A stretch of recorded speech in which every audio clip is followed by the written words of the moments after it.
22 લાખ રૂપિયાના ખર્ચે અહીંયા કામગીરી થઈ છે એવું ચોપડે બોલે છે, પરંતુ બારીની જગ્યાએ પતરું મારીને સીધું વેલ્ડિંગ કરે જે ક્યારેક ખુલી જ ન શકે તો બારીનો અર્થ શું? કુંભારના ઘરનો સસ્તો ધાડીનો કલર એ ધાડી કરી દીધી છે ચૂનો, ઉપર ક્યાં રંગ તો છે જ નહીં. તો આ રિનોવેશન માનવું કે લોકોને બનાવ્યા? અને એને ઉપર આપેલા કનેક્શન પણ આપ જોઈ રહ્યા છો, આપ છૂટા પડ્યા છે. આ ટાઇલ્સની કામગીરી કરવાની હતી, ટાઇલ્સ મારવાની હતી નવી, એની જગ્યાએ આપણે જોઈ શકીએ છીએ ટાઇલ્સ સરળતાથી લઈ શકાય છે. વાવ તાલુકાના તડાવ ગામે આવેલ આ પશુ દવાખાનાનું ઉદ્ઘાટન 2011માં તત્કાલીન પશુપાલન મંત્રી દિલીપ સંઘાણીના હસ્તે થયું હતું. પરંતુ 6 મહિના અગાઉ આ પશુ દવાખાનાના રિનોવેશનની જે કામગીરી કરાઈ છે તેને લઈને ગ્રામજનોએ ગંભીર સવાલો ઉઠાવ્યા છે. જોઈએ શું છે આખો મામલો. અત્યાર સુધી તમે પુસ્તકોમાં અનેક વખત વાંચ્યું હશે અંધેર નગરી ચોપટરાજ, પરંતુ આ વાસ્તવિક સ્થિતિ આજના આધુનિક યુગમાં પણ જોવા મળે છે. અને તેમાંય ખાસ કરીને બનાસકાંઠા જિલ્લાના અંતરિયાળ વાવ ગામ જેવા તાલુકાઓમાં. આજે અત્યારે આપણે છીએ વાવ તાલુકાના તડાવ ગામે. આપ મારી પાછળ જે જોઈ શકો છો એ તડાવ ગામનું પશુ દવાખાનું છે. આ દવાખાનું 2011માં બન્યું હતું, પરંતુ ત્યારબાદ છેલ્લા 1 વર્ષની અંદર તેનું રિનોવેશન કામ કરાયું. હવે ગ્રામજનોના કહેવા મુજબ જે રિનોવેશન કામગીરીનું જે ટેન્ડર હતું એ લગભગ 22 લાખ રૂપિયાનું હતું. 22 લાખ રૂપિયાના ખર્ચે અહીંયા કામગીરી થઈ છે એવું ચોપડે બોલે છે, પરંતુ ગ્રાઉન્ડ પર જોવા જઈએ તો 22 લાખનું કામ નહીં પણ 5-6 લાખનું જ કામ હોય તેવું સ્પષ્ટ દેખાય છે. હું અહીંયા પાછળ જે લોકો છે એમને બતાવવાનું કહીશ, કેમેરામેનને. આ એ ગ્રામજનો છે કે જેમનું સ્પષ્ટપણે કહેવું છે કે અહીંયા જે કામગીરી થઈ છે એ ખૂબ જ તકલાદી છે. 1-2 ગ્રામજનો અહીંયા આવો મારી પાસે, જે આના વિશે જણાવે કે શું સ્થિતિ છે. આવો ભાઈ, આપ જણાવો, આ રિનોવેશન ક્યારે કરાયું અને કેટલા લાખના ખર્ચે કરાયું છે અને વાસ્તવિક રીતે કામ કેવું થયું? આ રિનોવેશનનું અંદાજિત બજેટ 22 લાખનું હતું, પણ આપ જોઈ રહ્યા છો આમાં દેખાઈ રહ્યું છે કે આ કામ માત્ર તમે તો 5-6 કહો છો, પણ અમારા અંદાજ કહેવા પ્રમાણે 4 થી 5 લાખનું જ છે. જેની અંદર તળિયું હોય, ઉપરનું ફ્લોરનું કામ હોય, ફ્લોર ઉપર ચડવાની સીડી હોય, પાણીનું ટાંકું હોય, વરંડો હોય કે ઉપર પશુ માટે બનાવવાનો શેડ હોય, એમાંનું અહીંયા કશું જ દેખાઈ રહ્યું નથી. પછી જે ઉપર તકતી લાવવાની હતી તે પણ છૂટી રખડી રહી છે. એ વગરના જે બારી અને દરવાજા લગાવે તો બારીની જગ્યાએ પતરું મારીને સીધું વેલ્ડિંગ કરે જે ક્યારેક ખુલી જ ન શકે તો બારીનો અર્થ શું? એ રીતે દરવાજા છે તો જૂના મજાગરા ઉપર ફિટ કરેલા છે, તો એ દરવાજાને કરવાનો શું? એ રીતે જે નીચે પથ્થર લગાવ્યો છે, જે જૂનો કોટાક્સ 2011માં બનાવેલો છે, એ કોટાક્સ ઉપર માર્યો છે. ટાંચીને પ્લાસ્ટર કરવાનું હતું, એની જગ્યાએ માત્ર ને માત્ર સસ્તો ભાવ, અમારે ત્યાં કહેવત છે કુંભારના ઘરનો સસ્તો ધાડીનો કલર એ ધાડી કરી દીધી છે ચૂનો, ઉપર ક્યાં રંગ તો છે જ નહીં. તો આ રિનોવેશન માનવું કે બનાવ્યું એવું માનવું કે લોકોને બનાવ્યા? આ વાસ્તવિક રિયાલિટી આપ અમને રૂબરૂ બતાવશો? બિલકુલ. તો આપણે જોઈએ હવે કે એકચ્યુઅલમાં શું કામ થયું છે અને કેવું કામ થયું છે. આપણે રૂબરૂ જોઈએ.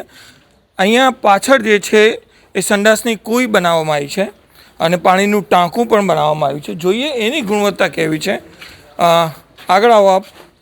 અને આ પાણીની ટાંકી છે, આપણે બારીકથી નીકળે છે, જે અહીંયા જોઈ શકો છો આ જે ટાંકી છે એ કેવી સ્થિતિમાં છે. આરસીસી કરવાની હોય એની જગ્યાએ માત્ર માલ નાખી દીધો છે, માલ ચોપડી દીધો છે. આરસીસી ની જગ્યાએ માત્ર પથ્થરને માર નાખી દીધો છે. ઓકે, કરેલું નથી. રાઈટ. અંદર આ પાણીમાં સ્પષ્ટપણે જોઈ શકો છો કે ક્યાંય પણ ટાઇલ્સ નાખેલી નથી, ક્યાંય પણ પથ્થર નાખેલો નથી, માત્ર પ્લાસ્ટર ઉપર પાણી પડ્યું છે, તમને દેખાઈ રહ્યું છે. બરાબર, જે ટાઇલ્સ આવી જોઈએ જેથી પાણી લીકેજ થાય નહીં અને પાણીનો સંગ્રહ થાય. ક્યાંય આની અંદર ટાંકીમાં ટાઇલ્સ જોવા નથી મળતી. હવે આ સોસ કૂવાનું શું છે? કેટલા ફૂટ ઊંડો કર્યો છે? શું છે સંડાસ કૂવામાં? સંડાસનો કૂવો બનાવવો પડે. તે કૂવો આપ જોઈ રહ્યા છો કે આ કેટલા ફૂટ ઊંડો છે? માત્ર 2 થી 3 ફૂટ ઉપર એના ઉપર ધાબુ ભરવું જોઈએ કે એ રિંગ મારવું જોઈએ, જે કશું જ છે નહીં. અને એને ઉપર આપેલા કનેક્શન પણ આપ જોઈ રહ્યા છો, હાવ છૂટા પડ્યા છે, ક્યાંય કનેક્શન પણ આપેલું નથી. કનેક્શન છૂટું છે અને સંડાસની જે કોઈ 20 થી 25 ફૂટની હોય છે, માત્ર 3 થી 4 ફૂટની ફૂટ છે જ એ. અને તકલાદી કનેક્શન, તકલાદી પાઇપો વાપરેલી દેખાય છે. આ જે ટાંકું છે એનું કનેક્શન ક્યાંક જોડેલું છે પાણી અંદર આવે એના માટે? ના, ટાંકાનું કનેક્શન ક્યાંય આપેલું? આ અહીંયા જોઈ શકો છો આ પાઇપલાઇન જે છૂટી છે ક્યાંય ઉપર એને કનેક્શન જોડેલું નથી. ક્યાંય કનેક્શન જોડેલું છે નહીં. એ રીતે લાઇટ ફિટિંગ અંદર જોતો પણ ત્યાં પણ કંઈ આપેલું લાઇટ ફિટિંગ પણ લાઇટ ફિટિંગનું બી કોઈ કામ નથી. બિલકુલ કશું જ કરેલું હવે અંદર જઈને જોઈએ એકચ્યુઅલી શું સ્થિતિ છે. અંદર હું આપને બતાવું કે ના લાઇટ ફિટિંગ કર્યું છે, જે રિનોવેશન કામગીરીમાં લાઇટ ફિટિંગ કરવાનું હતું એમાંથી કશું જ લાઇટ ફિટિંગ નથી થયું. જે ટાઇલ્સો નખાઈ છે એની ગુણવત્તા કેવી છે, આ બધી જ વસ્તુ આપણે જોઈશું, રૂબરૂ જોઈશું. એ તમામ વસ્તુ ચેક કરવાનો પ્રયત્ન કરીશું. સૌથી પહેલાં આપણે સ્વાગત કરીએ અહીંયાથી. આ મંત્રી શ્રી દિલીપભાઈ સંઘાણીના હસ્તે 2011માં 31/5/2011 આ પશુ દવાખાનું વાવ તાલુકાના તળાવ ગામે શરૂ થયું હતું. છેલ્લા 1 વર્ષની અંદર અહીંયા રિનોવેશન કામગીરી થઈ છે. આ રિનોવેશન કામગીરી કેવી છે એ અહીંયા જોઈએ.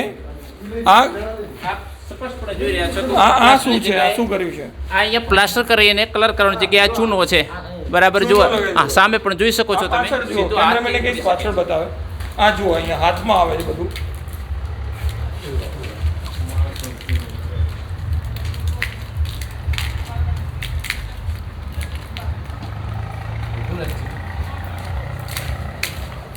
આખે આખું ઉખડી જાય છે. સ્પષ્ટપણે દેખાય છે કે માત્ર એની ઉપર ચૂનો પાથરી દીધો છે. ટાઇલ્સનો કામગીરી કેવી થઈ છે હવે એ જરા જોઈએ. અહીંયા એક ભાઈને કહીશ કે જે ટાઇલ્સની કામગીરી કઈ રીતે કરવાની હતી અને શું કર્યું છે એ જરા બતાવો. એ આ ટાઇલ્સની કામગીરી કરવાની હતી, ટાઇલ્સ મારવાની હતી નવી. એની જગ્યાએ આપણે જોઈ શકીએ છીએ ટાઇલ્સ સરળતાથી લઈ શકાય છે. આ ટાઇલ્સ લઈ આ ટાઇલ્સ આખી આખી ઉખડી જાય. આખી ઉખડી જાય છે. એની ઉપર નીચે કોટાક્સ હતો, એ જૂના કોટાક્સ ઉપર જ કામ કરેલું છે. નવીન સરથી રિનોવેશનમાં કરવામાં જે કામ કરવાનું હતું એ કંઈ પણ કર્યું નથી. કામ શૂન્ય દેખાઈ રહ્યું છે.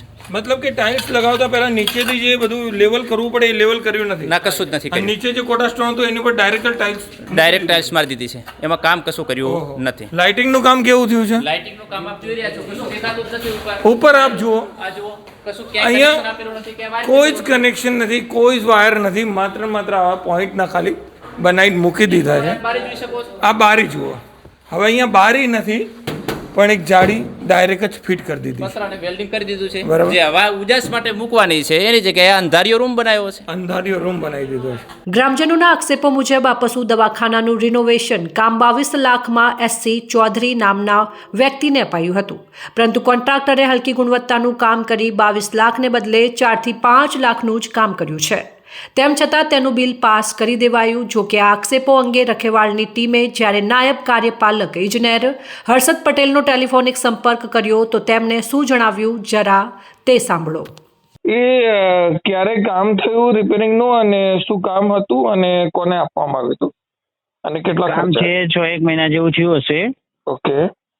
હા, અને કામમાં એક આપણે SC ચૌધરી કરીને એજન્સી હતી.